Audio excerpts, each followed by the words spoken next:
પાલનપુર તાલુકાના ગ્રામીણ વિસ્તારમાં પાલક પિતાએ પોતાની પુત્રી ઉપર દુષ્કર્મ ગુજારવાની ઘટનામાં કોર્ટે આજીવન કેદની સજા ફટકારી। પાલનપુર તાલુકાના એક ગામમાં પાલક પિતા સાથે રહેતી 13 વર્ષની બાળકી ઉપર તેના પાલક પિતાએ જ દુષ્કર્મ ગુજારતા બાળકે તેના પડોશીઓને વાત કરતા તેના પાડોશીઓ દ્વારા 181 અભયમની ટીમને જાણ કરવામાં આવી હતી। ત્યારબાદ આ 181 અભયમની ટીમે પાલનપુર તાલુકા પોલીસ મથકે પાલક પિતા ઉપર ફરિયાદ નોંધાવી હતી।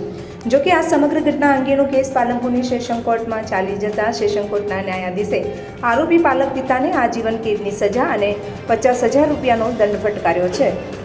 સમગ્ર ઘટનાની હકીકત એ પ્રમાણે છે કે વર્ષ 2020માં પાલનપુર તાલુકા પોલીસ મથકમાં 181 અભયમની ટીમ દ્વારા એક 13 વર્ષની બાળકી ઉપર તેનો પાલક પિતા અવારનવાર દુષ્કર્મ ગુજારતો હોવાની ઘટના અંગેની ફરિયાદ નોંધાવી હતી। જો કે આ બાળકીની માતા દ્વારા તેના પિતાને છોડી દઈને કડી તાલુકાના દેત્રોજ ગામે રહેતા નરેશ ઉર્ફે રાકેશ પ્રમોદભાઈ રાજપૂત સાથે જતી રહી હતી। જો કે તે દરમિયાન બાળકીની માતાને 2 સંતાનો હતા। તે સંતાનોને મૂકીને તે નરીર સ્વરૂપે રાકેશ સાથે ગયેલી અને ત્યારબાદ આ બાળકીને તેની સાથે લઈ ગયેલી। બાળકીને કહેલ કે આ તારા પિતા છે અને તારે તેમને પિતા તરીકે જ બોલાવવાના છે। જો કે ત્યારબાદ બાળકીની માતા ત્યાંથી પણ જતી રહી હતી અને બાળકી તેના પાલક પિતા પાસે રહેતી હતી। જો કે ત્યારબાદ બાળકીને પાલક પિતા આ બાળકીને લઈને પાલનપુર તાલુકાના એક ગામમાં રહેવા માટે આવ્યો હતો, જ્યાંથી આ બાળકી સાથે અવારનવાર દુષ્કર્મ ગુજારતો હતો। જો કે આ અંગે આ બાળકે તેના પડોશમાં રહેતી મહિલાને વાત કરી હતી, ત્યારે તેના પાડોશી મહિલા દ્વારા આ સમગ્ર ઘટના અંગે 181 અભયમની ટીમને જાણ કરી હતી।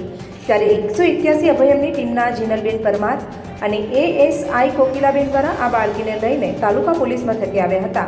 ત્યારબાદ 23/10/2020ના રોજ તેમને આ બાળકીના પાલક પિતા નરેશ ઉર્ફે રાકેશ રાજપૂત સાથે દુષ્કર્મ અંગેની ફરિયાદ નોંધાવી હતી, જે અંગેનો કેસ પાલનપુરની કોર્ટમાં ચાલી જતા સરકારી વકીલ જે.એસ. પટેલની દલીલોને અને પુરાવાને ધ્યાને લઈને પાલનપુર સેશન કોર્ટના ન્યાયાધીશ એ.જે. કાનાણી દ્વારા આરોપી નરેશ ઉર્ફે રાકેશ રાજપૂતને આજીવન કેદની સજા અને 50,000 રૂપિયાનો દંડ ફટકાર્યો હતો અને જો દંડ ન ભરે તો વધુ 1 વર્ષની સજા કરવાનો હુકમ કર્યો હતો।